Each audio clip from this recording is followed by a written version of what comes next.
Good afternoon everyone, this is Ashish Vajpayee. और आज बच्चों हम लोग रिलेशंस का लास्ट लेसन देखने जा रहे हैं। ठीक है, तो चलिए बच्चों स्टार्ट करते कुछ प्रॉब्लम्स से। जिस तरीके के क्वेश्चंस एनसीईआरटी में दिए हैं, जिस तरीके के क्वेश्चंस बोर्ड एग्जामिनेशन में पूछे जाते हैं इस चैप्टर से, उनको आज कवर करते हैं। And then from tomorrow we will be starting quadratic equations. ठीक है, तो क्या स्टार्ट करेंगे बच्चों हम लोग?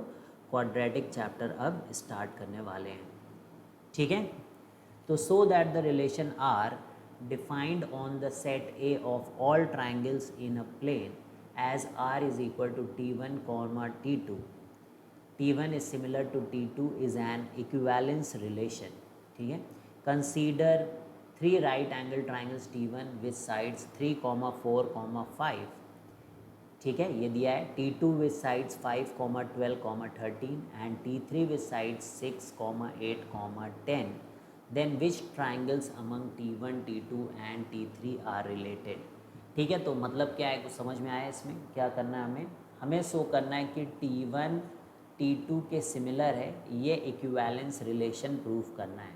तो आपने कल पढ़ा था कि इक्विवेलेंस रिलेशन का मतलब होता है कि आप जो है रिफ्लेक्सिव प्रूफ करो, ठीक है, सिमेट्रिक प्रूफ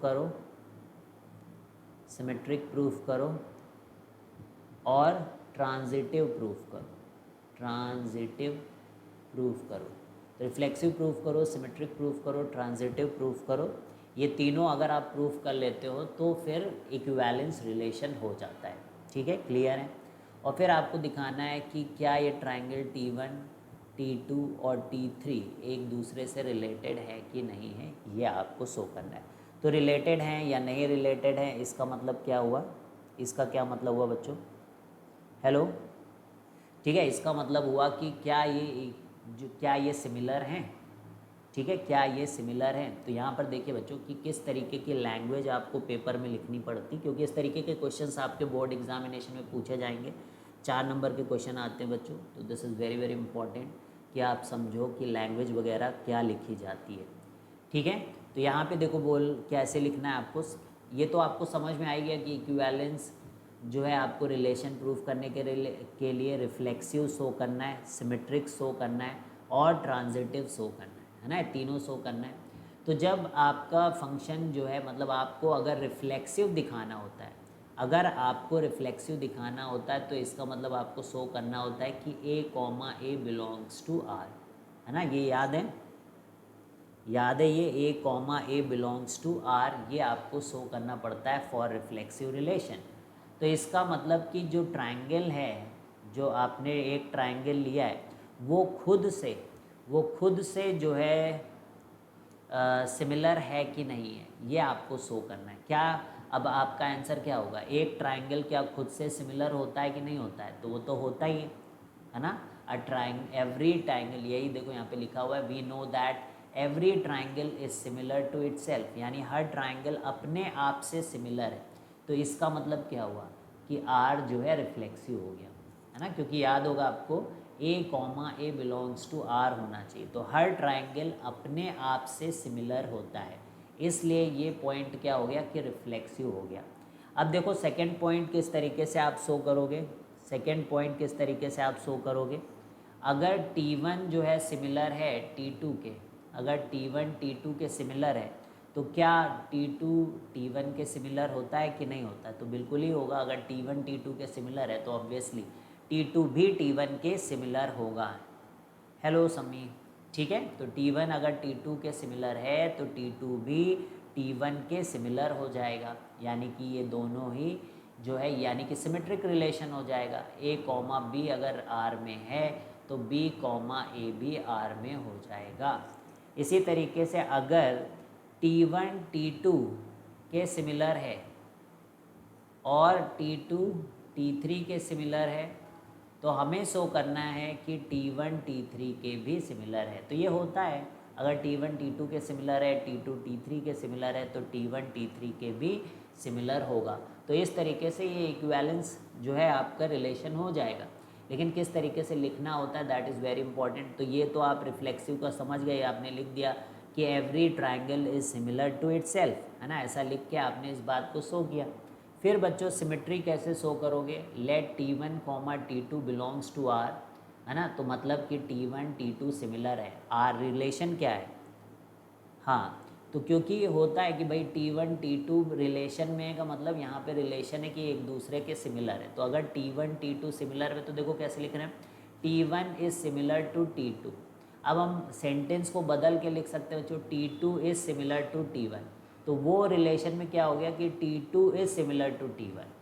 अगर मैंने पहले लिखा है इसको, है ना, अगर मैंने पहले लिखा है तो इसका मतलब मैं पढ़ रहा हूँ कि T1 is similar to T2, और अगर मैंने बाद में लिखा है ऐसे T2 T1 लिखा है तो इसका मतलब T2 is similar to T1। तो क्या दोनों में कोई फ़र्क है, दोनों में कोई भी फ़र्क नहीं है, इसीलिए हम पलट के भी लिख सकते हैं इंग्लिश स्टेटमेंट में, और पलट से लिखने से जो T1 T2 था वो T2 T1 हो गया, तो दोनों बातें सेम है, तो इसका मतलब R क्या है, सिमेट्रिक है। कल होगा मॉर्निंग में, कल होगा ना 6 बजे के आसपास कल होगा, ठीक है। तो ट्रांजिटिविटी अभी मैं लोड कर दूंगा तुम लोगों की क्लास, 6-7 बजे तक तुम्हारी क्लास जो आज मैंने बनाई है वो आ जाएगी, ठीक है, उसको पढ़ लेना। तो T1 T2 T3 ये आपका A को बिलोंग करता है, T1 T2 T3 belongs to set A, है ना, क्योंकि अब हम लोग ट्रांजिटिव रिलेशन दिखाने जा रहे हैं, इसलिए 3 एलिमेंट हमें लेने पड़ेंगे। Good afternoon. तो 3 एलिमेंट यहाँ पे लेने पड़ेंगे, T1 T2 और T3। तो पहले हम लोग बोलेंगे कि T1 is similar to T2, इस तरीके से लिखेंगे। फिर हम लिखेंगे T2 comma T3 belongs to R, इसका मतलब T2 is similar to T3। अगर T1 सिमिलर टू T2 है और T2 सिमिलर टू T3 है तो obviously T1 is similar to T3 also, है ना। तो ये ट्रांजिटिव भी हो गया बच्चों। अगर ये ट्रांजिटिव हो गया तो इसका मतलब तीनों चीज़ हो चुके हैं। अब तो हमने रिफ्लेक्सिव भी शो कर दिया, हमने सिमेट्रिक भी शो कर दिया, हमने ट्रांजिटिव भी शो कर दिया, इसका मतलब हमारा R जो है वो इक्विवेलेंस रिलेशन है। तो बच्चों ये बोर्ड में क्वेश्चन आते हैं, ठीक है, तो इसलिए बहुत ध्यान से इनकी लैंग्वेज, एक एक लैंग्वेज लिखी हुई है, जिस तरीके से आपको जो है यहाँ पर लैंग्वेज को यूज़ करना है इन क्वेश्चंस को लिखने के लिए, ठीक है। तो इसी तरीके की लैंग्वेज आपको यूज़ करना होगा बच्चों, तभी नंबर मिलेंगे। तो R is an equivalence relation on set A in triangles T1 and T3 we observe that corresponding angles are equal and the corresponding sides are proportional, hence T1 and T3 are related। मतलब देखो यहाँ पे 3 NCERT का question है बच्चों, ये 3, 4, 5 को पूछ रहे हैं क्या इससे रिलेटेड है। तो बच्चों साइड्स प्रोपोर्शनल होंगी तभी सिमिलर होगा ना। साइड्स प्रोपोर्शनल किसकी हैं, देखो T1 की T3 के साथ साइड्स प्रोपोर्शनल, T2 के साथ नहीं है, तो हम बोलेंगे T1 is related to T3। Clear है, ठीक है, T1 is related to T3। Is it clear बच्चों, बात समझ में आ गई, क्वेश्चन समझ में आया बच्चों, क्वेश्चन समझ में आ गया। आगे बढ़ूँ मैं नेक्स्ट क्वेश्चन के लिए।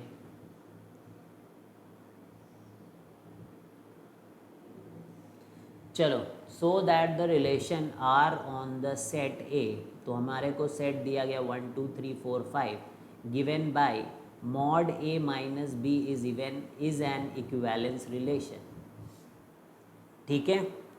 तो हमें क्या दिया गया बच्चों कि एक सेट है 1 2 3 4 5 और मॉड ए माइनस बी जो है वो इवन है, तो ये हमें शो करना है कि ये एक इक्विवेलेंस रिलेशन है, ठीक है। और फिर शो करना है कि ये एलिमेंट्स रिलेटेड हैं एक दूसरे से, ठीक है।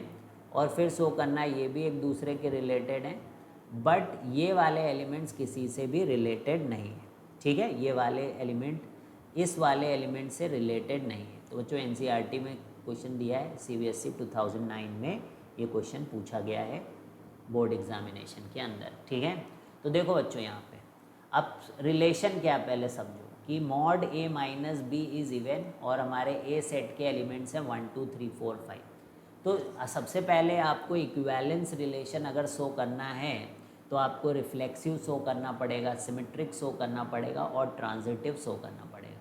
तो रिफ्लेक्सिव का मतलब होता है कि ए comma a belongs to R, और आर क्या बच्चों, a comma b, A minus B is even, यानी कि ए माइनस ए करके मॉड लगाओ आप, है ना, ए माइनस ए करके मॉड लगाओ तो 0 आता है, तो जीरो तो बच्चों क्या है, इवन ही होता है ना, जीरो इवन होता है, तो इसका मतलब कि रिफ्लेक्सिव है, तो रिफ्लेक्सिव प्रूव हो गया। अब देखो बच्चों, अगर mod A minus B even है तो आप बताओ क्या mod B minus A even होगा कि नहीं होगा?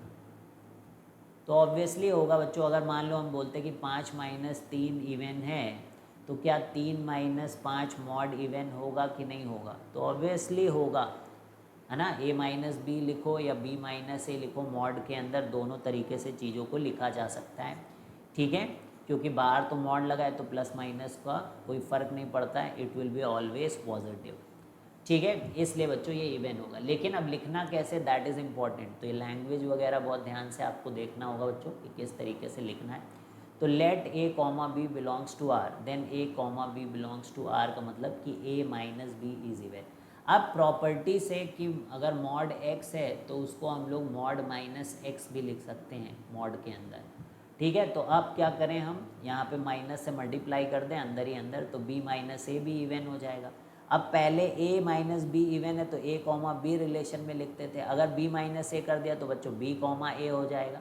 तो इस तरीके से सिमेट्रिक हो गया कि अगर a कॉमा बी रिलेशन में है और उससे हमें ये पता चल जाए कि b कॉमा ए भी रिलेशन में है, तो फिर r क्या हो जाता है, सिमेट्रिक। ये तो डेफिनीशन है ना, यही तो डेफिनीशन है। अब बच्चों आता है ट्रांजिटिविटी, है ना। ट्रांजिटिविटी अपने आप अब हमें प्रूफ करना है। तो यहाँ पर देखो a कॉमा बी अगर रिलेशन में है और b कॉमा सी रिलेशन में है, ठीक है, ये दो पहले से ही रिलेटेड है, इसका मतलब कि a माइनस बी का मॉड जो है इवन नंबर है, mod of b minus C even number है। तो अब हमें शो करना होगा बच्चों a कॉमा सी क्या इवन है, ये चीज़ अब हमको शो करनी है, ठीक है। तो ध्यान से देखना। तो अब mod a minus B even है, मॉड b माइनस इवन है, तो ये कब हो सकता है बच्चों, दो नंबर्स कब इवन हो सकते हैं, जब ये दोनों इवन हो या दोनों ऑड हो, यही दो केसेस में बच्चों हो सकता है, ठीक है। Even minus even he even होगा, है ना, इवन माइनस ऑड इवन नहीं होगा, ये भी ध्यान देना है बच्चों। तो यहाँ पर हम लोग केस देखो अब हमें कंसीडर करने पड़ेंगे कि हम जो एलिमेंट्स ले रहे हैं वो इवन है कि ऑड ले रहे हैं, ठीक है, ये बात इंपॉर्टेंट है बच्चों। तो हमने यहाँ पे क्या लिया कि b इवन है, तो b अगर इवन है बच्चों तो ऑब्वियसली अगर a b रिलेशन में है तो इसका मतलब a भी इवन होगा, ठीक है। अगर बी सी रिलेशन में है तो इसका मतलब अगर b इवन है और आप जानते हो कि b माइनस सी इवन है तो इसका मतलब कि c भी इवन होगा। किसी को ये बात समझने में कोई दिक्कत तो नहीं? भाई आप देख लो, 6 माइनस 4 करोगे तभी आपको इवन नंबर मिल रहा है ना, 6 माइनस 5 करोगे तो इवन नंबर नहीं मिलेगा सब्ट्रैक्ट करने से। तो b को हम लोगों ने इवन माना तो ऑब्वियसली a को इवन होना पड़ेगा, क्योंकि ये पहले से रिलेशन में है, ये गिवन ही रहता है, पहली दो कंडीशन ट्रांजिटिव की गिवन रहती है। खुश रहो बेटा, ठीक है। इसी तरीके से b कॉमा सी अगर रिलेशन में है तो इसका मतलब कि ये पहले से गिवन है कि b माइनस सी अगर इवन है, तो इसका मतलब अगर b इवन है तो c को इवन होना पड़ेगा। तो अब बच्चों अगर हमें ये पता चल गया कि a इवन है और c इवन है तो हम इन दोनों को भी सब्ट्रैक्ट कर सकते, बिकॉज a इवन है c इवन है, तो a माइनस सी भी इवन हो जाएगा कि नहीं हो जाएगा। तो इससे क्लैरिटी से अपने को पता चल जाता है कि a कॉमा सी रिलेशन में है, इसका मतलब कि a कॉमा बी अगर रिलेटेड है और b कॉमा सी हमारे रिलेशन में, तो वहाँ से इम्प्लाई हो जाता है कि a कॉमा सी भी रिलेशन में है, तो ये ट्रांजिटिव रिलेशन हो जाता है, ठीक है। तो जैसे अभी हम लोगों ने इवन के लिए किया वैसे ही अब हमें ऑड के लिए करना होगा, ठीक है, वैसे ही अब हमें ऑड के लिए करना होगा। तो हम मानेंगे b ऑड है तो ऑब्वियसली a ऑड हो जाएगा, क्योंकि a कॉमा बी तो पहले से ही रिलेशन में है, ठीक है। और b अगर हमने ऑड मान रखा है तो c भी ऑड हो जाएगा। तो इस तरीके से बच्चों अगर a ऑड है और c ऑड है तो a माइनस सी करोगे तो इवन आ जाएगा। तो समझ में आया बच्चों कि किस तरीके से ये ट्रांजिटिव रिलेशन शो कर दिया हम लोगों ने। अब हमारा रिलेशन था वो देखो रिफ्लेक्सिव भी था, सिमेट्रिक भी था और ट्रांजिटिव भी प्रूव हुआ है, इसलिए रिलेशन आर इक्विवेलेंस रिलेशन है। तो एक ये बड़ा सा क्वेश्चन, लॉन्ग क्वेश्चन आता है बच्चों क्लास 12 के पेपर में, ठीक है। तो आप बहुत आसानी से बच्चों जिस तरीके के क्वेश्चन करा रहे हैं तो मोस्ट प्रोबेबली इन्हीं क्वेश्चंस में से कोई ना क्वेश्चन आपके बोर्ड के पेपर में आएगा, ठीक है, तो ये ध्यान रखना है आपको। तो आर जो है इक्विवेलेंस रिलेशन है, we know that the difference of any two odd even natural number is always an even natural number, ठीक है, ये हम लोगों ने यूज़ किया। तो अब 1 3 5 के सारे एलिमेंट्स क्योंकि ऑड हैं तो ये आपस में रिलेटेड हैं। इसी तरीके से अगर 2,4 के बारे में बात करें बच्चों तो ये दोनों इवन हैं तो ये आपस में रिलेटेड है। लेकिन अगर 1 3 5 का 2,4 के साथ अगर हम लोग रिलेशन निकालें तो क्योंकि इधर तो ऑड है और इधर से इवन है तो आपस में इन एलिमेंट्स के साथ यहाँ पर रिलेशन नहीं हो पाएगा, क्योंकि ऑड माइनस इवन या इवन माइनस ऑड आपको इवन नहीं देगा। क्लियर है, बात समझ में आ रही है? ठीक है, अब एक नेक्स्ट टॉपिक बच्चों सीखेंगे, दैट इज इक्विवेलेंस क्लास। ठीक है, ये अलग है बच्चों, equivalence class is different from equivalence relation. Equivalence class is different from equivalence relation, तो ध्यान देना बच्चों।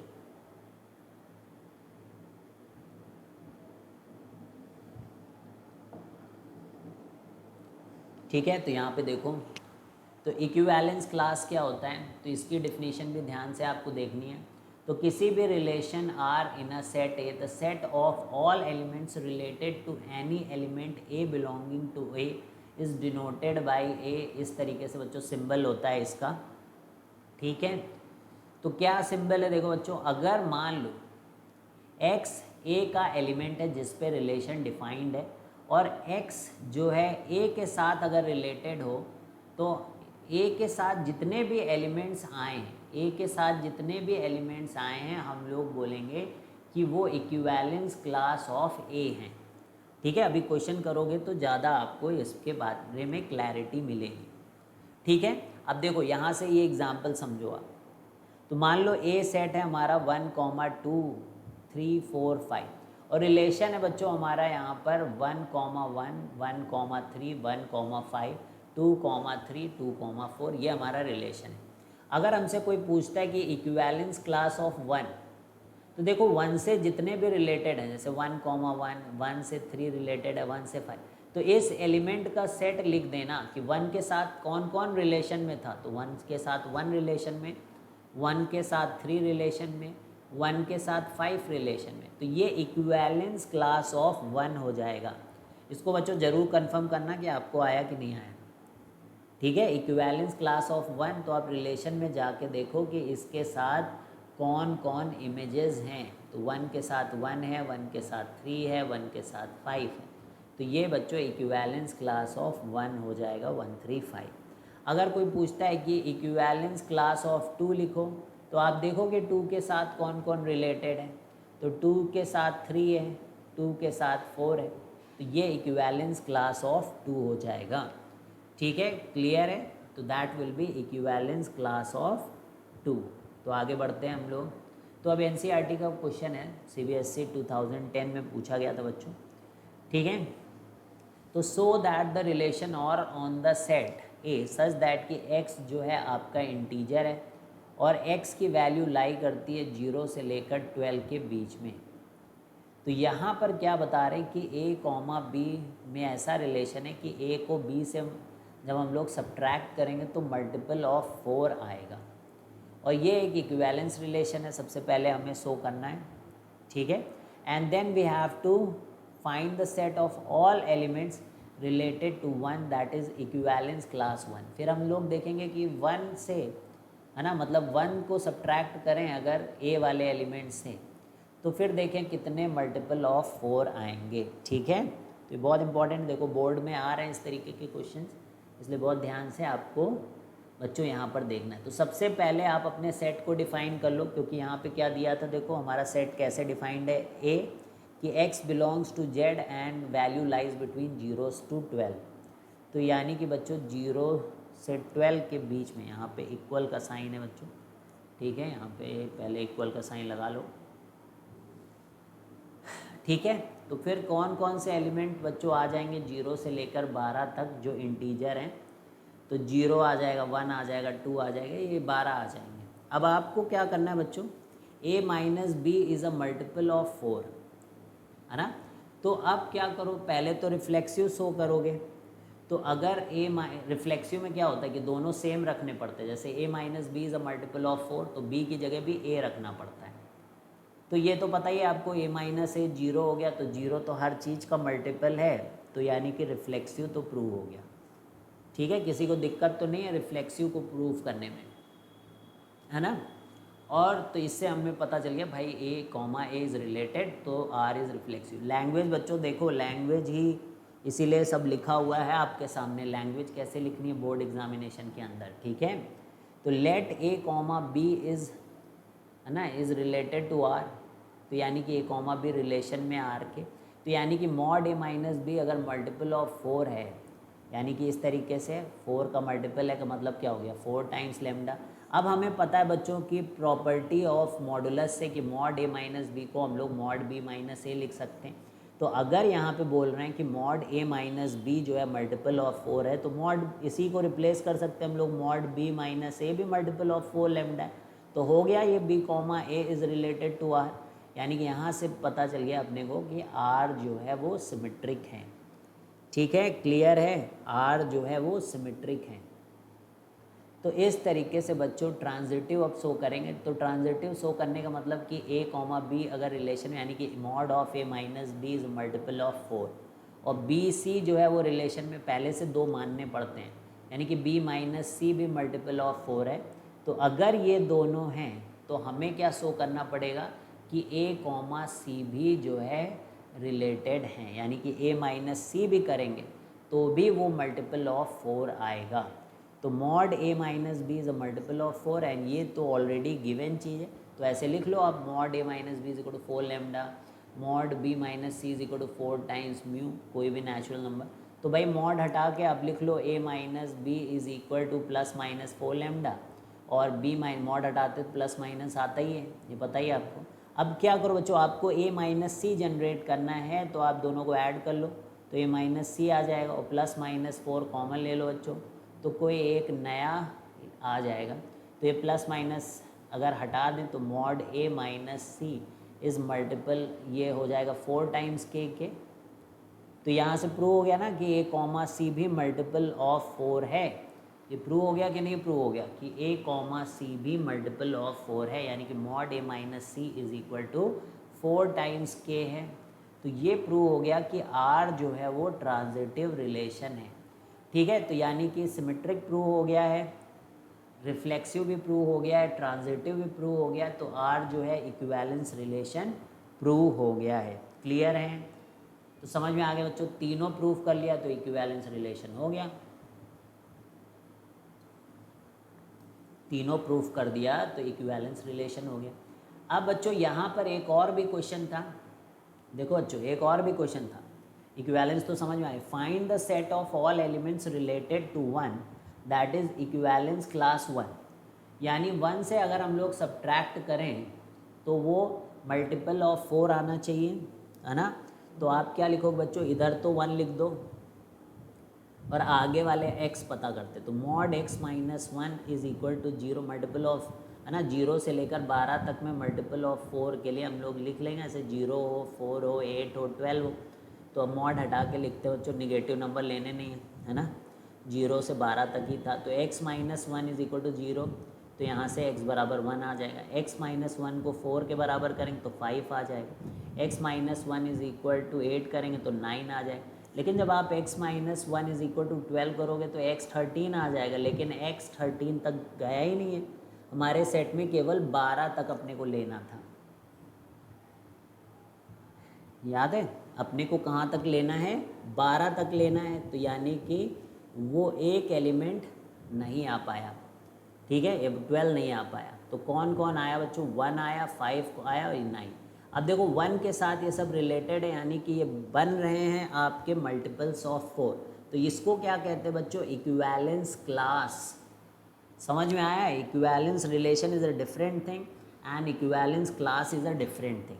ठीक है, तो इक्विवेलेंस क्लास ऑफ 1 आ जाएगा आपका 1, 5, 9। क्लियर है, समझ में आ गया है बच्चों। अब ये क्वेश्चन देखते हैं हम लोग, ये CBSE 2015 का क्वेश्चन है बच्चों।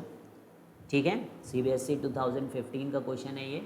तो यहाँ पे क्या बोल रहे हैं, let N denote the set of all natural numbers and R be the relation on N cross N defined by A comma B is related to C comma D. और क्या बोल रहा है बच्चों, देखो अब यहाँ बहुत ध्यान से ये देखना, a by b is related to c by d, ठीक है ऐसे। तो यहाँ पर देखो ये रिलेशन कैसे लिखना है आपको कि ए डी जो दूर दूर वाले हैं ना वो मल्टीप्लाई में ऐसा गिवन है, और जो पास पास वाले हैं वो जो है सम में। अब पिछली बार जो चीज़ें सम में थी वो अब मल्टीप्लाई हो गई हैं, और जो दूर दूर थी वो अब आपके प्लस में आ गए, यानी कि जो भी ए डी था वो ए प्लस डी हो चुका है, और जो पहले आपका सम में था वो मल्टीप्लाई में आ गया। और कौन मल्टीप्लाई में पहले था, जो दूर थे, और जो पास वाले थे वो सम में थे। हेलो खुश, ठीक है। तो ये बात समझ में आई बच्चों, तो ये रिलेशन है। अब इसमें आपको दिखाना है कि ये इक्विवेलेंस रिलेशन, यानी कि ये आपका रिफ्लेक्सिव भी है, सिमेट्रिक भी है और ट्रांजिटिव भी है बच्चों, इसको दिखाना है आपको। तो कैसे दिखाओगे इस तरीके के क्वेश्चन। तो बच्चों देखो, एक चीज़ सिमेट्रिक मेट्रिक करने के लिए आपको क्या करो, बी प्लस सी के नीचे बी सी कर दो और ए प्लस डी के नीचे ए डी कर दो, है ना।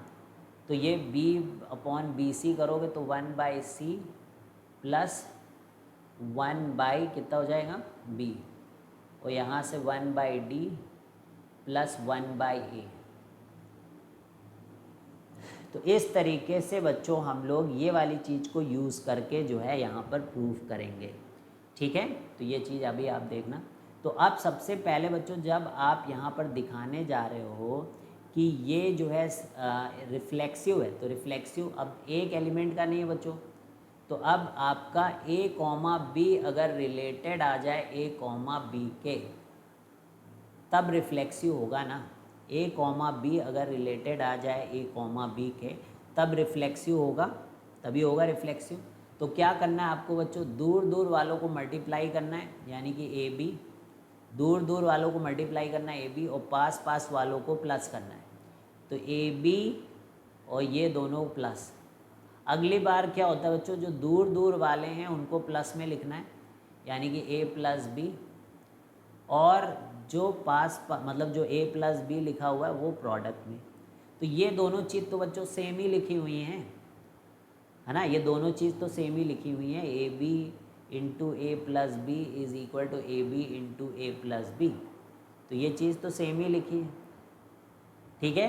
तो इसका मतलब क्या हो गया बच्चों कि A B is related to A B. हम लोगों ने वही तो किया कि दूर दूर वालों को मल्टीप्लाई किया और इसको प्लस, और फिर हम लोगों ने क्या कर दिया कि इसको प्लस लिखा और इसको मल्टीप्लाई, तो देखा दोनों इक्वल आ रहा है। या आई एम गुड खुश, ठीक है। तो यानी कि यहाँ से हमें पता चल गया कि ये रिफ्लेक्सिव है, समझ गए। और सिमेट्रिक में क्या होगा बच्चों कि आप a comma b related to C comma d मान के चलोगे, और आप शो करोगे बच्चों कि जो सी कॉमा डी है वो related to A comma B है। ये आप इससे इसको दिखाओगे। तो देखो बच्चों यहाँ पर बहुत ध्यान से देखो कि ये हम लोग मान के चल रहे हैं कि ए कॉमा बी रिलेटेड टू सी है, तो ये कंडीशन है। अब हम इसको उल्टा लिख दें, अगर हम इसको उल्टा लिख दें, यानी कि हम ये वाली लेफ़्ट हैंड साइड वाली चीज़ को राइट हैंड साइड में लिख दें, इसको लिख दें 1 प्लस डी बाई 1/a, और इसको लिख दे 1/b plus 1/c plus 1/b, ठीक है। तो समझना बच्चों यहाँ पे क्या है कि A B is related to C D, है ना। तो इस तरीके से लिखा था, तो A B is related to C D, है ना, A B is related to C D. उल्टा लिखें, उल्टा लिखें इस तरीके से, तो फिर ऐसा हो जाना चाहिए कि C D is related to A B, ठीक है। तो देखो दोनों चीज़ें सम ही तो हैं बच्चों, दोनों चीज़ें सम ही तो हैं। इधर का इधर भी लिख देंगे तो कोई फ़र्क नहीं पड़ेगा, है ना, इधर की चीज़ को इधर भी लिख देंगे तो कोई फ़र्क नहीं पड़ेगा, ठीक है। तो अब आप जैसे मान लो इसका एलसीएम हटा के ऐसे ए प्लस डी ऐसे लिख के ए डी लिख दो, इधर लिख दो बी प्लस सी अपॉन बी सी। अब बी सी को आप इस साइड कर दो, है ना, बी सी को इधर भेज दो और ए प्लस डी को इधर भेज दो, और b प्लस सी को इधर भेज दो और ए डी को इधर भेज दो, ठीक है। क्या है था ये, ए बी को इधर भेज दो,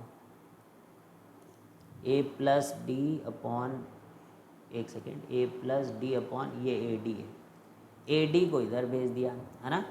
तो अब फिर देखो ये, अब जब हम लोग ऐसे लिखेंगे तो यहाँ पे देखो दूर दूर वाले मल्टीप्लाई में हो गए जब बी सी, और पास पास वाले सम में हो गए। तो यही हमें शो करना था कि सी कॉमा डी भी related to A comma B है। तो ऐसा करके बस आपको इस तरीके से इसको चेंज कर लेना है, ठीक है। तो यहाँ पे आप देख सकते हो, मैंने करके दिखाया आपको, ठीक है। तो ये देखो बी प्लस है, ए प्लस बी कम्यूटेटिव प्रॉपर्टी है, तो कोई फ़र्क नहीं पड़ता बच्चों, ये रिलेटेड है। बहुत मतलब हर क्वेश्चन में एक ही तरीके से आपको करना पड़ता है। अब जैसे ट्रांजिटिव दिखाना है तो 3 मानने पड़ेंगे, ट्रांजिटिव में आपको 3 मानने पड़ेंगे। पहले आपको दिखाना पड़ेगा कि ए बी, ये तो गिवन है, मतलब ये पहले से हमने मान लिया है कि ये रिलेशन में है। इसी तरीके से पहले से हम लोग मान लेंगे कि ये रिलेशन में है, फिर हम ए बी को ई एफ के साथ, है ना, इन दोनों गिवन की हेल्प से प्रूफ करेंगे। तो ये आप देखो ये गिवन है, इसका मतलब ए डी टाइम्स ये दूर वालों को आप मल्टीप्लाई करो और पास वालों को सम, और अगली बार जो सम है वो मल्टीप्लाई, जो मल्टीप्लाई है वो सम। तो ये पहले से आपके पास रिलेशन है, ये ट्रू है। मतलब इसको देखो अभी मैंने जैसे तोड़ा था कि बी प्लस सी के नीचे, तो ऐसे इसको लिख दिया, ठीक है। यही देखो सारे क्वेश्चंस आएंगे पेपर में, इसी टाइप के क्वेश्चन आएंगे, तो ध्यान देना है बच्चों, ठीक है। बोर्ड में यही सब क्वेश्चन रिपीट होते हैं। तो ये सी एफ है, ये सी एफ है, और ये डी प्लस ई है। तो c f into d plus e, तो ये भी गिवन है ना,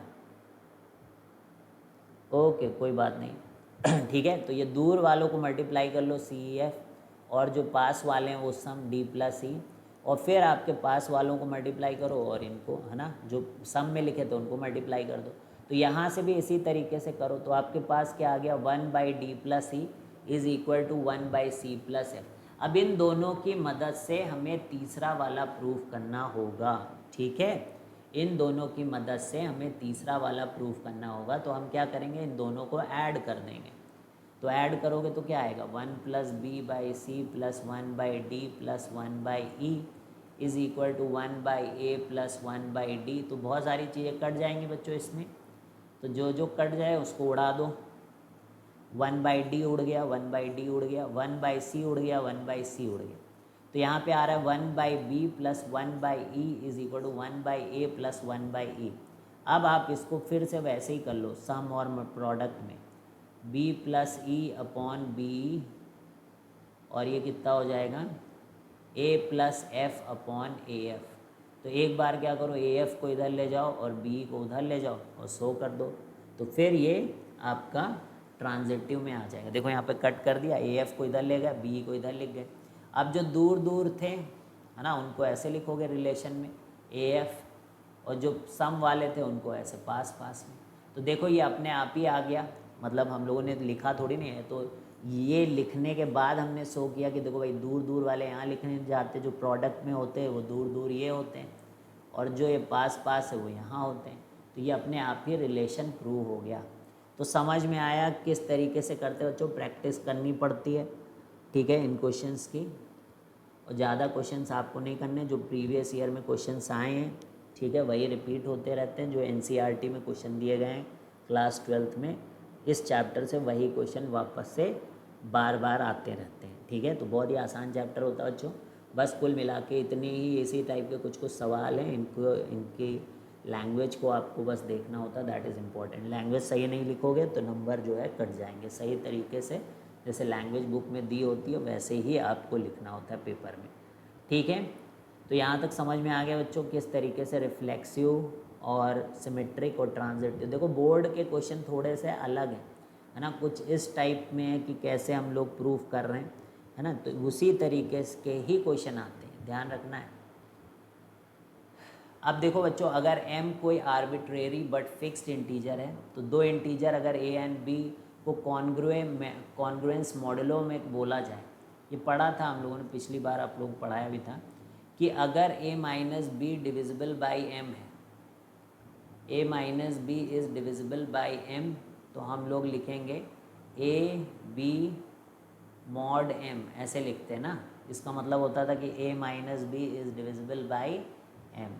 तो अगर ये लिखा है 18 3 मॉड 5, तो इसका मतलब क्या हुआ कि 18 माइनस 3 इज़ डिविजिबल बाई 5, तो है, तो ट्रू है इसका मतलब ये। जैसे 3 और 13 है ना, तो ये डिविजिबल है 2 से, ठीक है। लेकिन अगर 25 ऐसे लिखा है 2 मॉड 4, तो देखो 25 में 2 सब्ट्रैक्ट करोगे तो 23 जो है 4 से डिविजिबल नहीं है, तो ये कॉन्ग्रुएंट मॉड्यूलो करेक्ट नहीं है, ठीक है। तो ये एक तरीका है।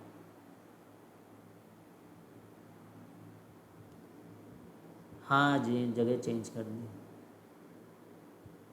ऑफलाइन दिखा रहा है, अच्छा पता नहीं है, नेट का ही इतना दिक्कत हो रहा है, क्या किया जाए। ठीक है चलो, अब मैं ख़त्म कर लेता हूँ ये क्लास। तो let R be the equivalence relation in the set A 0 1 2 3 4 5 given by R A comma B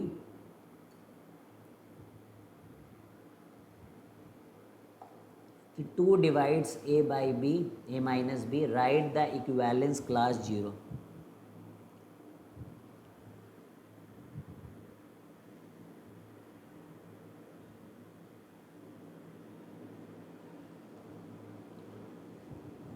देखो कोई दूसरी स्ट्रीम तो नहीं चालू हो गई है, चेक कर लो, ठीक है। तो let R be the equivalence relation in the set A 0 1 2 3 4 5 given by R is equal to A comma B 2 divides A minus B. तो यहाँ पे देखो बच्चों ध्यान से, तो क्लियरली इक्विवेलेंस क्लास 0 सेट जो क्या होगा बच्चों, ए कॉमा 0 है ना, इधर 0 रखना पड़ेगा, ये ए रखना पड़ेगा, तो इस देखना है कि ए माइनस 0 2 से डिविजिबल हो। तो जितने भी एलिमेंट्स हैं बच्चों, इनमें आप 0 को सब्ट्रैक्ट करके देखो कि कौन सा 0 से डिविजिबल है, ठीक है, कौन सा 0 से डिविजिबल है। जैसे 0 माइनस 0 तो डिविजिबल बाई 2 है, 1 माइनस 0 डिविजिबल बाई 2 नहीं, तो ये इसके क्लास में नहीं आएगा, 0 के क्लास में। 2 माइनस 0 करोगे तो 2 से डिविजिबल है, तो ये आ जाएगा। 3 माइनस 0 करोगे तो 2 से डिविजिबल नहीं है, तो ये नहीं आएगा। 4 माइनस 0 करोगे तो 4 आएगा जो कि 2 से डिविजिबल है, ये ले लेंगे। 5 माइनस 0 करोगे तो ये 2 से डिविजिबल है, तो ये नहीं है, तो ये नहीं ले आएगा। तो यानी कि इस क्लास में कौन आएगा, 0 आएगा, 2 आएगा और 4 आएगा, ठीक है, क्लियर है। तो let R be in the set A, 0 तो खुद ही एलिमेंट है ना, तो उसको नहीं ले रहे हैं ये, तो 2,4, ठीक है, तो 2,4 इक्विवेलेंस क्लास आ गया यहाँ पर, क्लियर है। आगे बढ़ा जाए, तो so that the relation R on the set of A,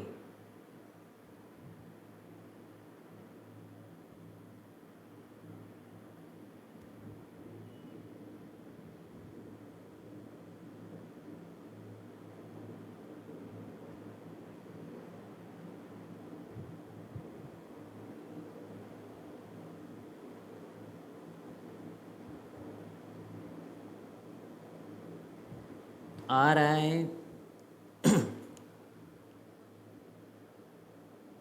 okay okay,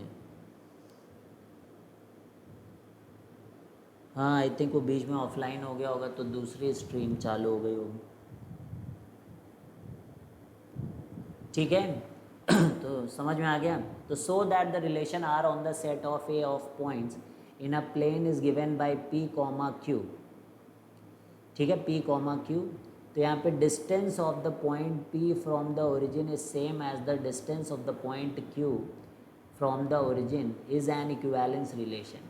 further so that the set of all points related to point P, जहाँ पे पी 0 0 नहीं है, is the circle passing through P with origin as centre, ठीक है। तो NCERT का question है बच्चों ये, तो इसको ध्यान से देखो। So that the relation R on the set of A of points in a plane given by P comma Q, तो क्या बोलता है ये कि पी का डिस्टेंस फ्रॉम ओरिजिन सेम है क्यू का डिस्टेंस फ्रॉम ओरिजिन, और ये इक्विवेलेंस रिलेशन है, ये बात ये शो कर रहा है, ठीक है। ये प्रूव करना है आपको, पी कॉमा क्यू लिखा है तो इसका मतलब पी का डिस्टेंस फ्रॉम ओरिजिन, पी का डिस्टेंस फ्रॉम ओरिजिन और क्यू का डिस्टेंस फ्रॉम ओरिजिन, ये दोनों सेम है, ये कह रहा है।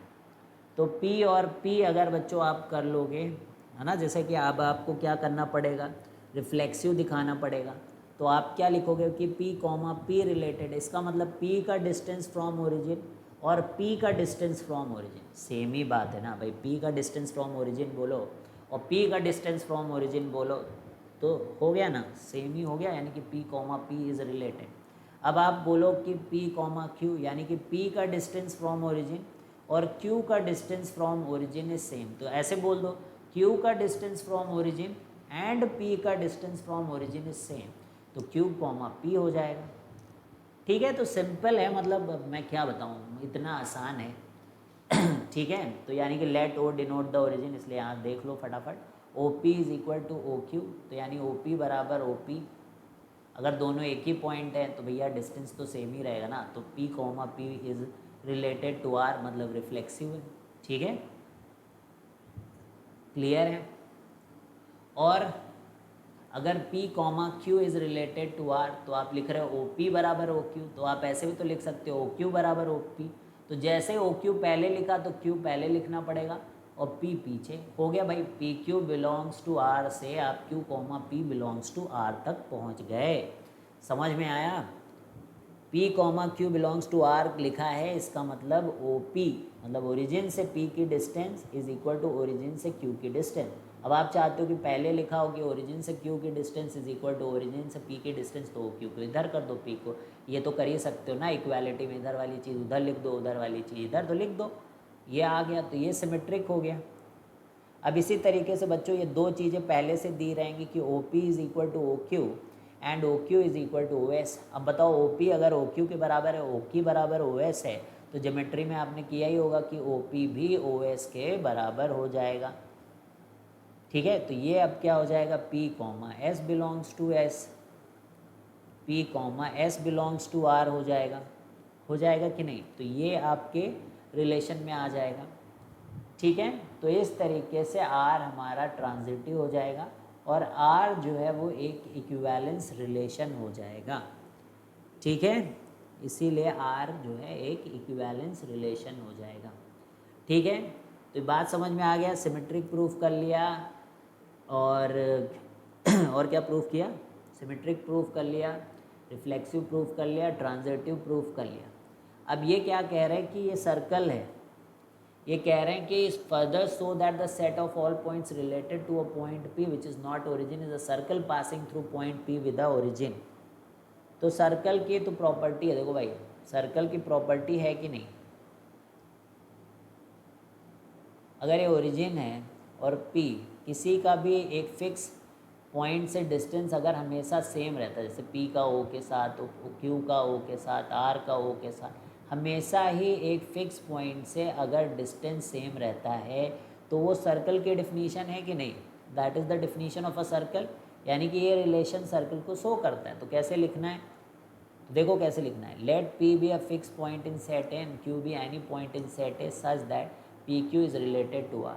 तो वी आर सेइंग कि OP is equal to Q। अब Q ऐसा है, वेरिएबल है, तो Q मूव करेगा प्लेन में सच दैट कि इसका ओरिजिन से डिस्टेंस हमेशा OP के बराबर रहे, है ना। Q इस तरीके से मूव करेगा प्लेन में सच दैट कि Q का distance from origin will be always equal to whatever is the distance of P from O, है ना। तो Q तो वेरिएबल है, अब वेरिएबल चीज़ को हम लोग क्या बोलेंगे भाई, लोकस है।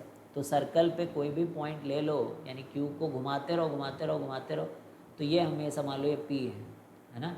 तुम चाहते हो कि Q जो है घूम मतलब वेरिएबल भी हो और इसके बराबर डिस्टेंस रहे, तो उसको सर्कल पे ही तो चलना पड़ेगा। उसको कहाँ चलना पड़ेगा, उसको सर्कल पे चलना पड़ेगा, तो वही लोकस होता है सर्कल का।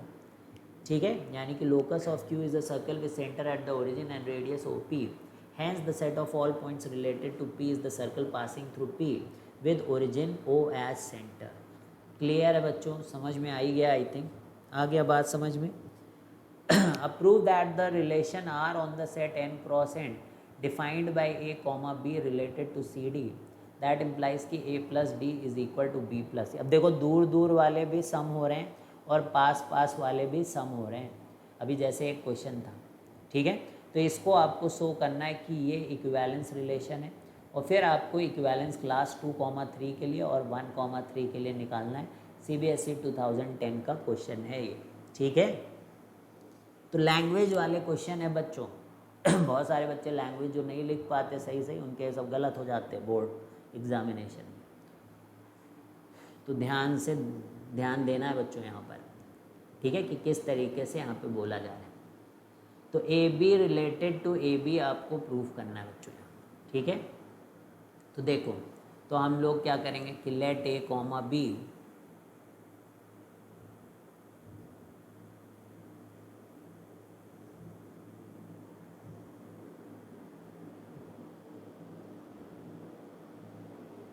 हम लोग बोलेंगे A, B an arbitrary element of n cross n such that A, B is related to n cross n। तो A, B belongs to n, यानी कि A plus B is equal to B plus a, यानी कि A, B is related to A, B, है ना। देखो मतलब अगर A प्लस बी लिखा है तो उसको आप B प्लस ए भी तो लिख सकते हो। A प्लस बी क्या B प्लस ए नहीं होगा? बिल्कुल होगा। कम्यूटेटिव प्रॉपर्टी ऑफ एडिशन से हम लोग इस चीज़ को लिख सकते हैं, ठीक है, कि A प्लस बी जो है वो A प्लस बी है, ठीक है। A प्लस बी जो है वो B प्लस ए भी लिख सकते हैं, और ऐसा लिखने से हम लोग इसे शो कर पाएंगे। एक सेकेंड, लेट मी सी।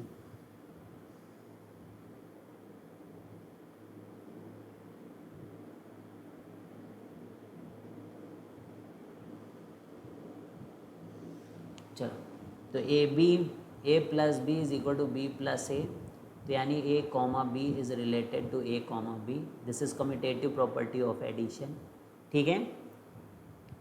तो AB इज CD, है ना। अगर AB का CD के साथ बच्चों शो करें तो A प्लस डी दूर वाले इक्वल टू पास वाले। अब उल्टा लिख दो आप, B प्लस मतलब C प्लस बी को D प्लस ए लिख दो, जिससे कि ये C, D इधर आ जाए और A, B इधर आ जाए। इधर वाली चीज़ इधर आ जाए, इधर वाली चीज़ इधर आ जाए, है ना। तो कम्यूटेटिव एडिशन को यूज़ करके आप दिखा सकते हो, तो ये हो जाएगा। इसी तरीके से आप ट्रांजिटिविटी भी से इन दोनों को शो करो, इन दोनों को शो करो, है ना। इन दोनों को शो करो, जैसे ये लिखा ये लिखा। अब दोनों को ऐड कर देंगे हम लोग, तो बीच वाली चीज़ें कट जाएंगी। जैसे A plus d is equal to B plus c, और C plus f is equal to D plus c. इन दोनों को आप क्या करो, ऐड करोगे, तो देखो यहाँ से D कैंसिल हो जाएगा और यहाँ से C कैंसिल हो जाएगा। तो आपके पास आ जाएगा A plus f is equal to B plus e. A plus f is equal to B plus e आ जाएगा, ठीक है। तो ये हम लोग बोल पाएंगे कि AB is related to E, F, ऐसा होने से, ठीक है। तो ट्रांजिटिव है तो बच्चों ये क्या हो गया, फिर इक्विवेलेंस रिलेशन है। अगर ये ट्रांजिटिव है तो फिर ये क्या है, इक्विवेलेंस रिलेशन है, ठीक है। तो R being reflexive, symmetric and transitive is an equivalence relation on n cross n। अब बच्चों आपको ये शो करना है कि 2,3 के साथ किस तरीके से निकाला जाए। तो आप क्या करो कि x, y को 2,3 लिख दो, और दूर वालों का सम पास वालों के सम के बराबर लिख दो, ठीक है।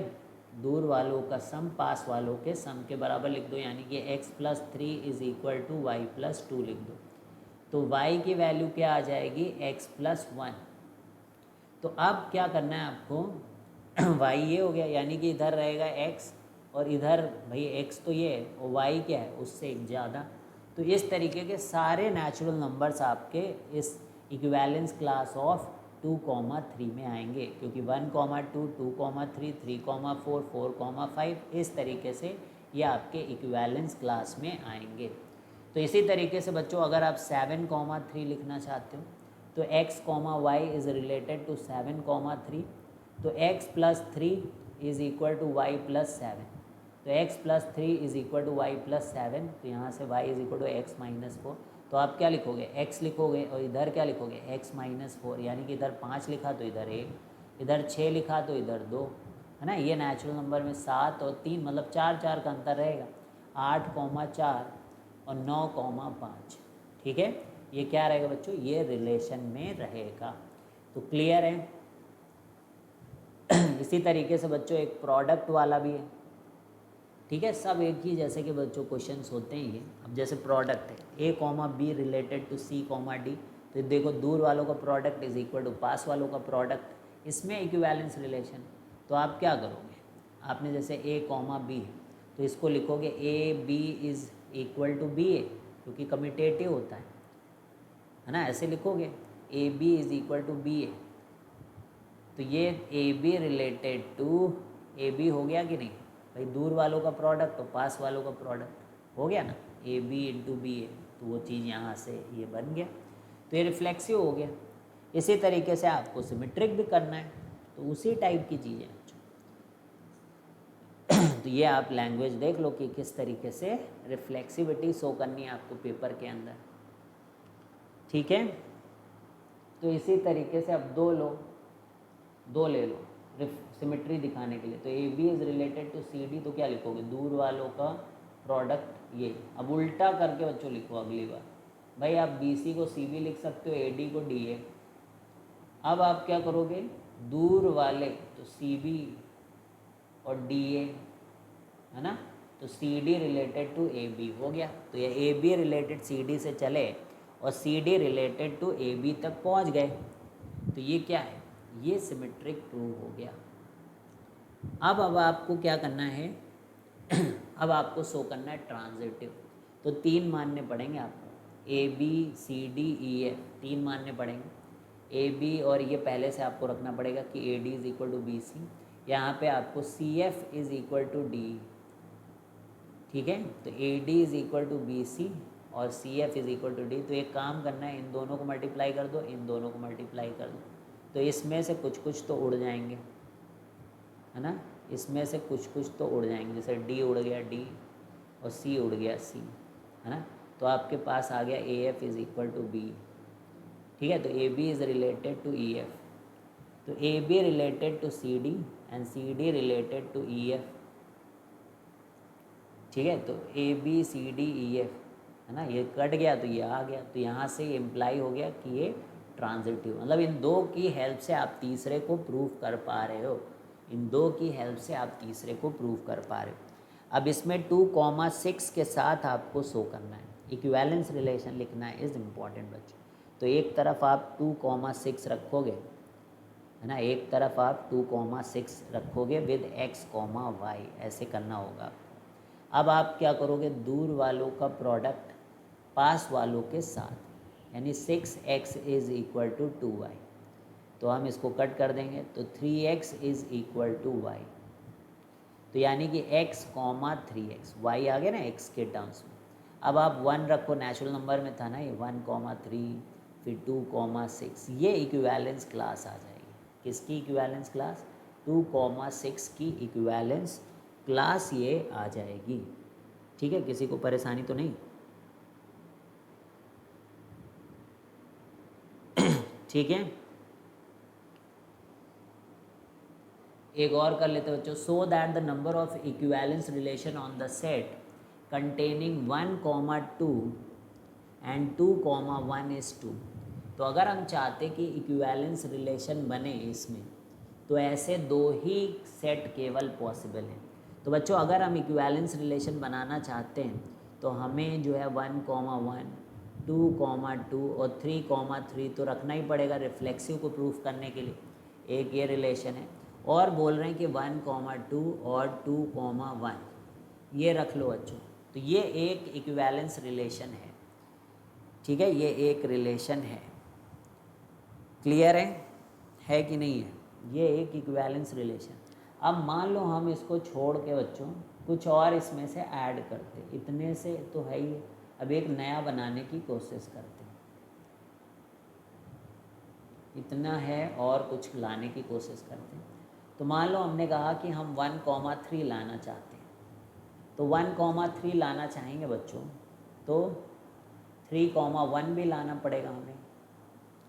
अगर हम 1,3 लेके आते हैं तो हमें 3,1 भी लाना पड़ेगा, है ना। अब देखो, अब जैसे 3,3 हम लाए हैं, है ना, 1,3 ले आए तो 3, तो कितने एलिमेंट्स हो गए बच्चों, 5 2 7। अभी कौन से एलिमेंट नहीं है यहाँ पर, 1,2 2,1 है, 1,3 3,1 है, 2,3, तो 2,3 आपको देखना है बच्चों, 2,2 एंड 2,1, तो 2,1 है, 2,3। ये वाला सेट, ये एलिमेंट नहीं दिख रहा है ना,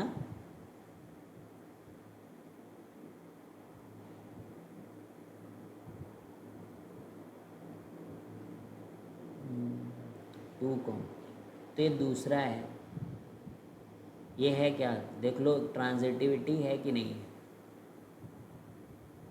1 2 2 1 1 1 है, 2 2 2 1 2 1 है, 2 1 है ना, 3 1 1 3 3 3 है, तो है, तो ये दूसरा है बच्चों, है ना, यहाँ पे देखते हैं हम लोग, 1 1 2 2 1 2 2 1, ये एक हो गया, 2 3 3 2, तो 1 3 and 3, if we add any one, say 2 3 to R1, then for symmetry we must add, and then for transitive we are forced to add 1 3 3 1, क्यों 2 3 3 2 क्यों ऐड करो, ठीक है बच्चों, तो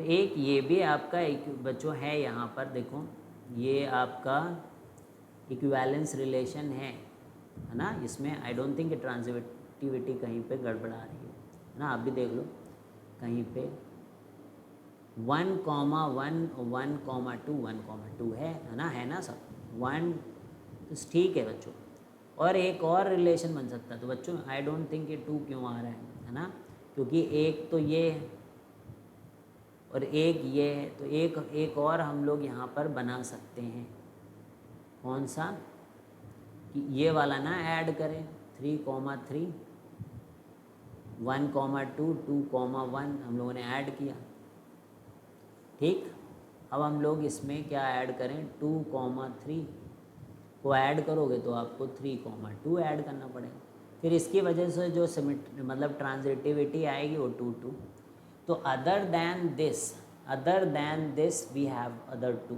एक ये और एक ये ना, ये तो है ही है पहले से, other than this we can create 2 more जो है इक्विवेलेंस, और एक पूरा एक रॉ से, तो I don't think this is correct question, ठीक है, तो कुछ तो दिक्कत है इस सवाल में, मे बी सम लैंग्वेज का इश्यू, क्योंकि ये सोल्यूशन भी यहाँ पर ठीक नहीं। चलो बच्चों next question, given a non empty x, consider px which is the set of subset of x, define a relation in px as follows. तो बच्चों यहाँ पर a अगर b के साथ रिलेटेड है तो हम बोल रहे हैं a is subset of b, a is a subset of b, ये रिलेशन, तो बच्चों a का सबसेट तो होता ही, हर set is a subset of itself, तो वो हो गया, क्या कहते हैं उसको, रिफ्लेक्सिव हो गया, और a अगर b का सबसेट है तो बच्चों कोई ज़रूरी नहीं कि b a का सबसेट हो, तो सिमेट्री नहीं है, सिमेट्री नहीं है बच्चों, तो ये फिर कहना कि इक्विवेलेंस रिलेशन है, ये गलत है, ठीक है, क्योंकि सिमेट्री नहीं होगी, a अगर b का सबसेट है तो इट डज़ नॉट मीन कि b जो है वो a का सबसेट है, ठीक है, अब a b का सबसेट है और b जो है c का सबसेट है, तो a अगर b का सबसेट है b c का, तो ऑब्वियसली a c का सबसेट है, तो a b का सबसेट है b c का सबसेट है, एंड दैट इम्प्लाइज कि a c का सबसेट है, तो ये आपका बच्चों ट्रांजिटिव हो गया, तो रिफ्लेक्सिव हो रहा है, ट्रांजिटिव हो रहा है, लेकिन बच्चों यहाँ पर सिमेट्रिक नहीं हो रहा है, तो इसलिए ये इक्विवेलेंस रिलेशन नहीं है, ठीक है, तो ये पूरी लैंग्वेज लिखी है बच्चों, इसको पढ़ लेना आप, ठीक है, तो इसी के साथ ये चैप्टर ख़त्म होता है बच्चों, रिलेशंस चैप्टर। अब कल से हम लोग एक नेक्स्ट चैप्टर स्टार्ट करेंगे, that is very important chapter बच्चों, ये सिंपल था, बोर्ड के लिए काफ़ी इंपॉर्टेंट था, ठीक है, तो ये इस टाइप के क्वेश्चंस आपको कर लेने हैं, और बोर्ड में जिस तरीके का बच्चों क्वेश्चंस आएंगे यही जो सिमिलर टाइप के क्वेश्चंस होंगे, जैसे क्वेश्चन आज आपने देखे, तो ये आपको इस तरीके के क्वेश्चंस की प्रैक्टिस करनी। अब बच्चों नेक्स्ट जो चैप्टर स्टार्ट करने जा रहे हैं वो बहुत बहुत बहुत इंपॉर्टेंट है, दैट इज़ क्वाड्रेटिक। ठीक है, तो आई होप कि आप उसको ढंग से पढ़ेंगे, डेली क्लासेस अटेंड करेंगे और साथ साथ चलेंगे बच्चों, क्योंकि अभी उसके लिए और कुछ रिक्वायरमेंट नहीं, थोड़ा सा इनइक्वालिटीज़ आपको आना चाहिए समय के साथ, तो जो नहीं भी आएगा वो हम आपको सिखा देंगे बच्चों। तो चलिए बच्चों, फिर मिलते हैं हम लोग कल की क्लास में। चलिए bye bye, see you guys.